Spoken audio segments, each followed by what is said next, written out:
তুমি যদি ইংরেজি প্রথম পত্রে এ প্লাস পেতে চাও তাহলে এই 5টি জিনিস ফলো করো, ইনশাল্লাহ ইংরেজি প্রথম পত্র তোমার কাছে যতই কঠিন লাগুক না কেন এ প্লাস পাওয়াটা তোমার জন্য পানির মতো সহজ হয়ে যাবে।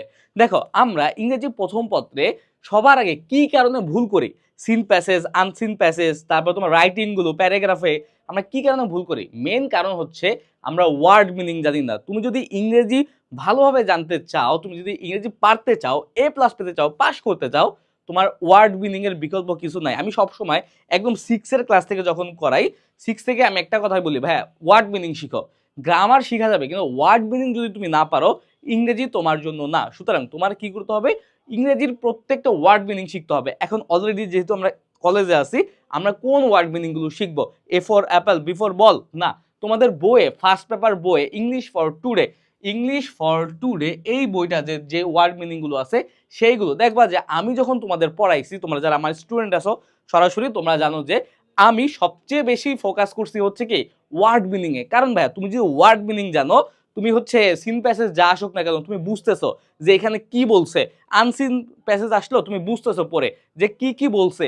কারণ তুমি যদি নাই বোঝো, তুমি যদি ইংরেজির কি বুঝাচ্ছে এই প্যাসেজে ওইটা নাই ধরতে পারো, কখনো কি তুমি অ্যান্সার করতে পারবা?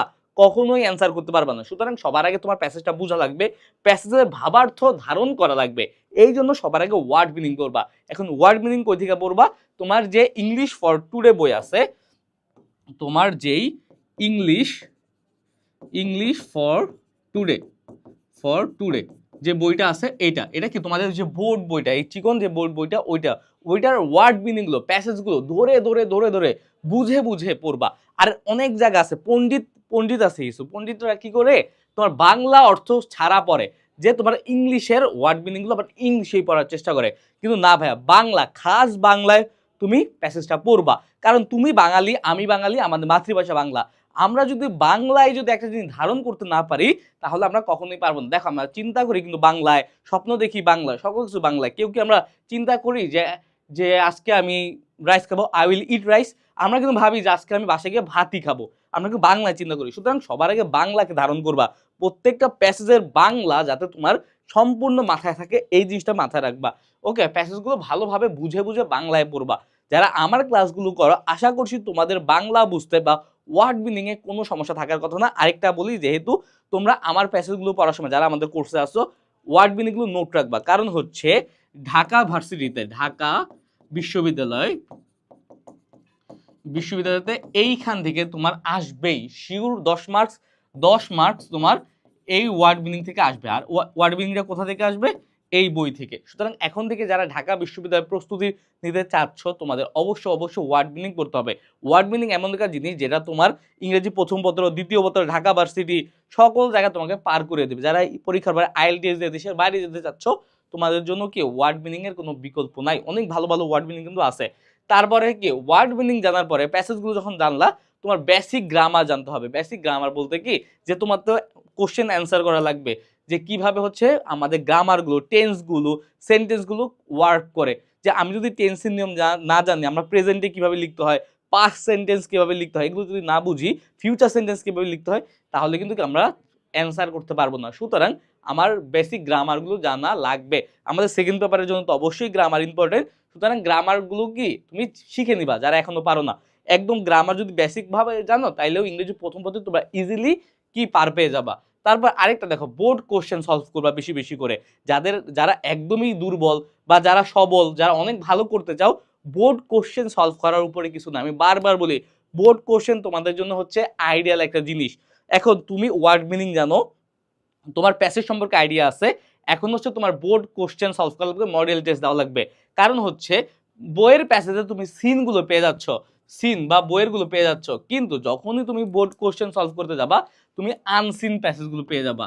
আনসিন প্যাসেজ যা বইয়ের বাড়ি থেকে আসে। তাইলে কি তোমার কোশ্চেন সম্পর্কে একটা আইডিয়া হবে যে কি ধরনের কোশ্চেন আমার আসে, কোশ্চেন প্যাটার্নটা কি, এটা তুমি জানতে পারবা।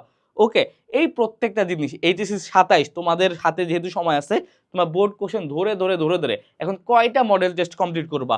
আমি বলবো যে তুমি যদি আমাদের বই আছে, আমাদের কোর্সের মধ্যে আমাদের ইবুক দেওয়া আছে, ওই ইবুকটা ওপেন করে 1 থেকে 20 আর জীবনে তোমার কোনো মডেল টেস্ট কমপ্লিট করা লাগবে না। জীবনে না, পরীক্ষার আগে আর কমপ্লিট করা লাগবে না। তাহলে কি তোমার একদম কোশ্চেন প্যাটার্ন সম্পর্কে আইডিয়া হয়ে যাবে। এখন এইচএসসি 26 তোমাদের কি সময় নাই, তোমরা কি করবা, তোমরা সিম্পলি ইবিআইতে চলে যেতে পারো। আমাদের ইংলিশ বাংলা আইসিটি যে কোর্সটা, সেখানে হচ্ছে ইংরেজি দ্বিতীয় পত্র গ্রামার আমাদের 10টা ক্লাসের মধ্যে শেষ, ইংরেজি প্রথম পত্র আমাদের 10টা ক্লাসের মধ্যে শেষ, 20টা ক্লাসের মধ্যে ইংরেজি পুরো প্যাক আপ। আর যেহেতু আর এইচএসসি 27 তোমরা ইন ডিটেলস পড়বো আমাদের একাডেমিক অ্যাডমিশন কোর্স থেকে। ওকে, যদি তোমরা কেউ কোর্সে না থেকে থাকো। আরেকটা ব্যাপার হচ্ছে রাইটিং এর নিয়মগুলো, রাইটিং পার্টগুলো তোমাদের জন্য খুব বেশি ইম্পর্টেন্ট। যে রাইটিং জানে না সে কখনো ইংরেজিতে পাস করতে পারবে না, এ প্লাস পেতে পারবে না। কারণ হচ্ছে দেখো, রাইটিং তোমার কমন পড়ুক আর না পড়ুক এইটা ব্যাপার না, তুমি যদি রাইটিং এর নিয়ম অনুসারে গানও লিখে আসো তাহলে তুমি মার্কস পাবা। যে নিয়মগুলো, যেমন তোমার পত্র লিখনের সাবজেক্ট লিখতে হয়, তারপর ইমেইলে কি লিখতে হয়, ফ্রম টু, তারপর সাবজেক্ট, তারপর deer madam, dear sir, dear friend, তারপর লাস্টে গিয়ে কি লিখতে হয়, কি সিনসিয়ারলি, ইওর ফ্রেন্ড, কিছু একটা তো লিখতে হয়, ঠিক না? সেম তোমার চিঠিতে তারিখ লেখো, ডেট ডেট ডেট লেখো, তারপর ঠিকানা লেখো, তারপর ডিয়ার ফ্রেন্ড লেখো, তারপর বাকি অংশ তুমি যা পারো তাই লিখে দাও। লাস্টে গিয়ে no more to write to me soon, your friend অমুক, এটা দিয়ে একটা স্টাম্প বা ডাক টিকিট দিয়ে দাও। দেখবা যে কি, তুমি যদি ভুল ভালো লেখো নিয়ম ঠিক হওয়ার কারণে তুমি 5 নাম্বার পাবা, অর্ধেক মার্কস পাবা, 4 নাম্বার পাবা। এই 4 নাম্বার 5 নাম্বার এগুলো কিন্তু কি তোমার এ প্লাস পাওয়ার ক্ষেত্রে না হলেও তোমার পাস করার জন্য খুব বেশি ইম্পর্টেন্ট। গত বছর তোমার সিনিয়ররা কিন্তু কি অর্ধেকের বেশি ইংরেজিতে ফেল করার কারণে অর্ধেকের বেশি ফেল করছে। এবারও সেমি হবে যারা হচ্ছে পড়বে না। সুতরাং তোমার পাস করাটা ইম্পর্টেন্ট, তারপর এ প্লাস পাওয়াটা। পাস করার ক্ষেত্রে রাইটিং অবশ্যই ফোকাস করা লাগবে। ওকে ভাইয়া, তাহলে এই কয়েকটা জিনিস দেখো, প্যারাগ্রাফ কিভাবে লিখতে হয়, কম্পোজিশন কিভাবে লিখতে হয়, তোমার লেটার কিভাবে লিখতে হয়, ইমেল কিভাবে লিখতে হয়, তারপর কমপ্লিটিং সেন্টেন্স কিভাবে লিখতে হয়, ফ্লো চার্ট কিভাবে লিখতে হয়, প্রত্যেকটা জিনিস, স্টোরি রাইটিং কিভাবে লিখতে হয়, রিঅ্যারেঞ্জ কিভাবে লিখতে হয়, প্রত্যেকটা জিনিস আমি নিজে তোমাদের নিয়ম ধরে ধরে শিখাই দিছি। নিয়ম ধরে ধরে যাতে যেই কোনোভাবে আসলে তুমি পারো ওই ক্লাসগুলো করো। সিম্পলি একদম আর কিচ্ছু লাগবে না, জাস্ট নোট করে রাখবা। এই নিয়মগুলো জাস্ট আমি পড়াইছি তো আমি জানি, নোট করে রাখো, আর কিচ্ছু করা লাগবে না। এই নিয়মগুলো যদি নোট করে রাখো, আর যদি ভোকাবুলারি নলেজ তোমার একটু ভালো থাকে, তোমার ইংরেজিতে রাইটিং আর তোমাকে আটকাতে পারবে না ইনশাল্লাহ কেউ। টিচার চাইলেও তোমাকে খারাপ মার্কস দিতে পারবে না, কিন্তু প্র্যাকটিস করা লাগবে একটু। ওকে, এই হচ্ছে বেসিক ধারণা, আশা করছি তোমরা বুঝতে পারছো। তাহলে এইভাবে একটু লেখাপড়া করার চেষ্টা করো, ইনশাল্লাহ তুমি কয়েকদিনের মধ্যেই তোমার যে একটা পজিটিভ একটা চেঞ্জ ওটা তোমার চোখে পড়বে। ওকে, আর কোনো সমস্যা হলে আমাকে জানাও। আজকের ভিডিওটা এই পর্যন্তই, আবার দেখা হবে। সেই পর্যন্ত সুস্থ থাকো, ভালো থাকো। আসসালামু আলাইকুম।